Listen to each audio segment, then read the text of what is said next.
पिछले 1.5 साल से चल रही इजराइल हमास वॉर में एक फुल स्टॉप लगने जा रहा है। एक ऐसा युद्ध जिसमें 45,000 से ज्यादा जाने गई हैं। लेकिन इस वॉर में फुल स्टॉप लगाने का काम किया किसने है और इसका क्रेडिट जाता किसको है, इस पर एक डिबेट छिड़ गया है। और पैलेस्टाइन, गाजा, लेबनान जैसे कंट्रीज में आज मानो ईद का माहौल है, बिकॉज लोग सेलिब्रेट कर रहे हैं और उनका कहना है कि यहाँ इजराइल हार चुका है। इजराइल को इस जंग में मुंह की खानी पड़ी है, उसे पीछे हटना पड़ा है, ये हमास का कहना है। तो क्या सच में इजराइल की एक बहुत बड़ी हार हुई है यहाँ पर?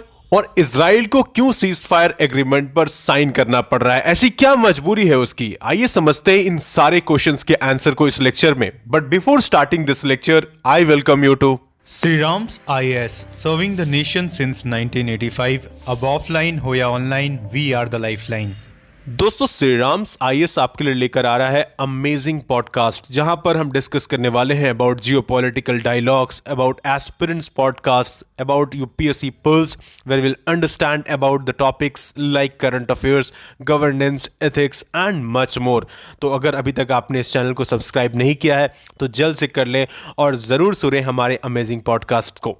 नाउ, इजराइल और हमास के बीच के कन्फ्लिक्ट के रुकने से यह सिर्फ मिडिल ईस्ट के लिए नहीं, पूरी दुनिया भर के लिए एक अच्छी खबर है।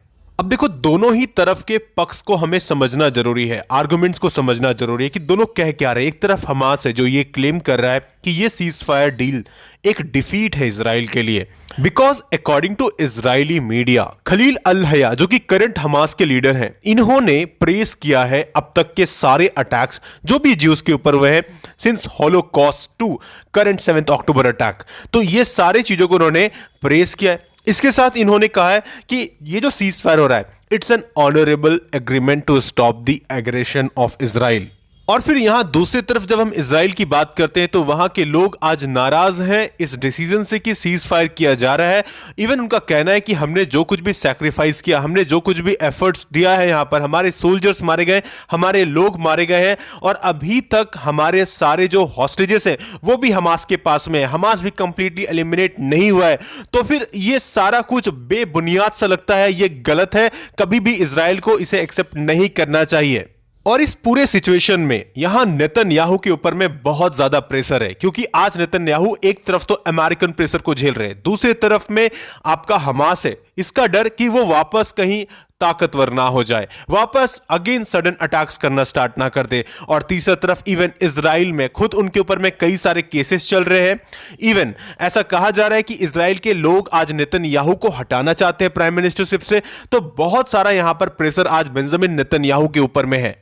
और फिर इन सब के साथ एक और एस्पेक्ट ये भी है कि जिस तरीके से इस वॉर में इजराइल की इकोनॉमी सफर कर रही है, कंटिन्यूअसली जिस तरीके से एक्सपेंडिचर इंक्रीज किया है, नो डाउट आज इजराइल की इकोनॉमी सफर कर रही है। एंड इस पर भी एक बड़ा बर्डन ये है कि रिसेंटली अमेरिका का स्टैंस, मतलब ट्रंप के आने से एकदम कंप्लीटली बदलने वाला है। यहां हो सकता है अब इजराइल को एड्स ना मिले अमेरिका से, जिस तरीके से अब तक मिलता आया था जो बाइडेन के नेतृत्व में जो सपोर्ट मिल रहा था, क्योंकि ट्रंप का कहना क्लियर है कि वो अमेरिका फर्स्ट पॉलिसी की तरफ देख रहे हैं, जहां पर वो और ज्यादा सपोर्ट बाहर में नहीं प्रोवाइड करेंगे, खर्च नहीं करेंगे, क्योंकि इटसेल्फ अमेरिका आज डेट क्राइसिस फेस कर रहा है बहुत बड़ा।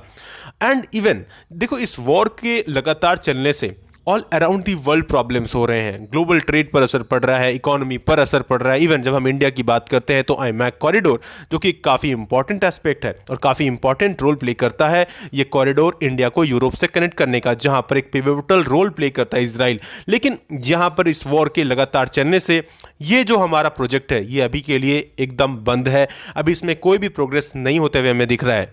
Now let us understand the ceasefire agreement between Israel and Hamas. तो ये आपके एग्जाम के लिए काफी इंपॉर्टेंट हो जाता है, जो भी चीज यहां पर हम डिस्कस करेंगे तो यू शुड नो दैट। अब देखो, पहला जो चीज है वो है नेगोशिएटर के रोल पे। देखो, 3 कंट्रीज है यहां पर, पहला तो कतर है, अगला यूनाइटेड स्टेट्स है and then we have Egypt. ये तीनों ही कंट्रीज आपसे प्रीलिम्स में पूछे जा सकते हैं, तो आपको पता होना चाहिए। इसके साथ देखो, यहां पर क्या नेगोशिएशंस करने की बात की गई है, तो जो बाइडेन के हिसाब से यहां पर जो 3 फेस है, इसमें पहला फेस होगा कि यहां पर जो हॉस्टेजेस आज के वक्त में हमास के पास में है उसको एक्सचेंज किया जाएगा, जिन लोगों को इजराइल ने कैप्चर कर रखा है।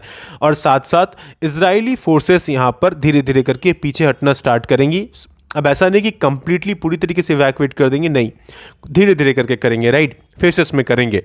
तो मेजर पॉपुलेटेड जो रीजन है उसको आगे वो छोड़ेंगे, यही यहाँ पर कहा गया है इनके द्वारा। Now, Biden said that during the first phase, Israel will negotiate terms for implementing the second phase of the agreement. तो जब तक पहला वाला completely यहाँ पर establish नहीं हो जाएगा, पहला वाला completely यहाँ पर आप समझ लो कि इफेक्ट में नहीं आ जाएगा, दूसरा वाला साइन नहीं होगा, दूसरा वाला इंप्लीमेंट होना स्टार्ट नहीं होगा, ये यहाँ पर बाइडन का कहना है। और इसके साथ यहाँ पर ये कहा गया है कि देखो ये पहला वाला जो है ये 6 हफ्तों तक चलेगा, मतलब अराउंड 46 डेज के आसपास तक चलेगा। इसे अच्छे से लोग देखेंगे, एनालाइज करेंगे कि चीज़ें प्रॉपरली चल रही है कि नहीं चल रही हैं। अगला जो फेज़ है, सेकेंड फेज़ जो है, इसमें क्या है, तो will see the return of the remaining living Israeli hostages including male soldiers. जो बाइडन का कहना है यहाँ पर कि जो मेल सोल्जर्स है जिसे हमास ने यहाँ पर कैप्चर कर रखा है, वो फिर सेकंड फेज में रिटर्न करेंगे, क्योंकि फर्स्ट फेज में औरतों को और बच्चों को रिलीज करने का बात है। इसके साथ remaining Israeli forces will be remove from Gaza. इस तरीके से धीरे धीरे करके गाजा से कंप्लीटली सोल्जर्स पीछे हट जाएंगे and the temporary ceasefire will become permanent then. तो इसका मतलब यह है कि फर्स्ट फेज में जो आपका सीज फायर हो रहा है this is temporary in nature, लेकिन सेकेंड फेज में जब होगा तो वो परमानेंट नेचर का बन जाएगा।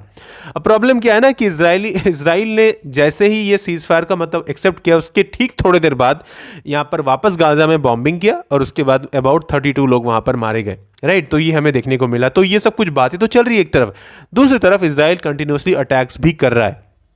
एंड आगे हम यहाँ पर क्या देखते हैं कि जब पूरे हॉस्टेजेस यहाँ रिटर्न हो जाएंगे तो थर्ड फेज स्टार्ट होगा, जहां पर हम बात करेंगे रिकंस्ट्रक्शन प्लान फॉर गाजा।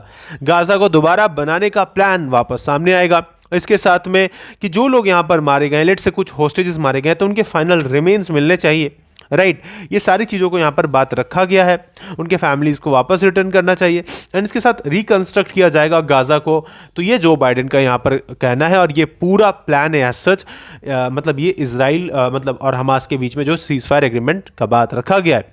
अगला जो चीज़ है, अब यहाँ पर प्रॉब्लम क्या हुआ है कि इस पूरे सीज फायर एग्रीमेंट के बीच में एक तरीके से डिबेट स्टार्ट हो गया है कि इसका श्रेय किसे मिलना चाहिए। एक तरफ तो ट्रंप है जिनका कहना है कि देखो ये मेरे कहने के बाद हो रहा है, मेरे आने की वजह से हो रहा है, तो ये सारा क्रेडिट ट्रंप को मिलना चाहिए।